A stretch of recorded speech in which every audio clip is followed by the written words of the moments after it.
ಮತ್ತಷ್ಟು ಹೊಸ ಸುದ್ದಿಗಳನ್ನು ನೋಡಲು ಸತ್ಯಕಾಮ ಯೂಟ್ಯೂಬ್ ಚಾನೆಲ್ ಅನ್ನು ಸಬ್ಸ್ಕ್ರೈಬ್ ಮಾಡಿ, ಬೆಲ್ ಐಕಾನ್ ಕ್ಲಿಕ್ ಮಾಡಿ.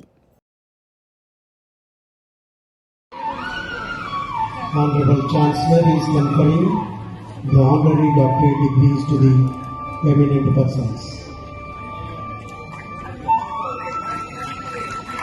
ಕಾನೂನು ಹಾಗೂ ನ್ಯಾಯಾಂಗ ಕ್ಷೇತ್ರದಲ್ಲಿ ಸಲ್ಲಿಸಿರುವಂತಹ ಗುರುತರ ಸೇವೆಯನ್ನು ಪರಿಗಣಿಸಿ ಅಡ್ವೊಕೇಟ್ ಶ್ರೀಮತಿ ಅರ್ಚನಾ ಪ್ರದೀಪ್ ತಿವಾರಿ ಅವರಿಗೆ ಇಂದು ಗುಲ್ಬರ್ಗಾ ವಿಶ್ವವಿದ್ಯಾಲಯ ಗೌರವ ಡಾಕ್ಟರೇಟ್ ಪದವಿಯನ್ನು ನೀಡಿ ಗೌರವಿಸ್ತಾ ಇದೆ. ಸನ್ಮಾನ್ಯ ಕುಲಾಧಿಪತಿಗಳು ಗೌರವ ಡಾಕ್ಟರೇಟ್ ಪದವಿಯನ್ನು ಪ್ರದಾನ ಮಾಡ್ತಾ ಇದ್ದಾರೆ. ಅದೇ ರೀತಿ ಕಲ್ಯಾಣ ಕರ್ನಾಟಕ ಭಾಗದ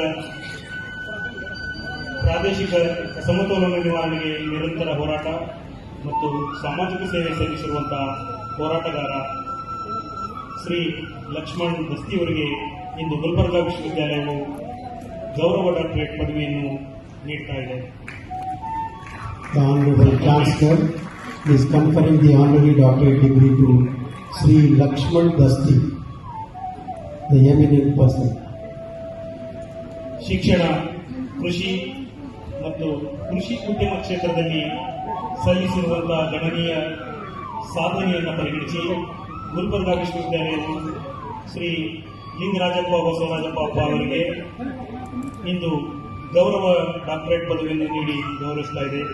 ಸನ್ಮಾನ್ಯ ಕುಲಾಧಿಪತಿಗಳು ಹಾಗೂ ವಿಶ್ವವಿದ್ಯಾಲಯದ ಕುಲಾಧಿಪತಿಗಳು ಆಗಿರುವಂತಹ ಸನ್ಮಾನ್ಯ ಶ್ರೀ ಥಾವರ್ಚಂದ್ ಗೆಹ್ಲೋಟ್ಜಿ ಅವರು ಗೌರವ ಡಾಕ್ಟರೇಟ್ ಪದವಿಯನ್ನು ಪ್ರದಾನ ಮಾಡ್ತಾ ಇದ್ದಾರೆ.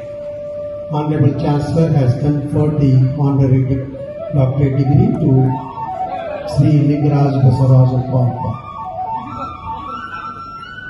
कानून के क्षेत्र में अद्वितीय सेवा करने के लिए अधिवक्ता श्रीमती अर्चना प्रदीप तिवारी जी को कल्याण कर्नाटक के क्षेत्र में अपनी अद्वितीय सेवा करने के लिए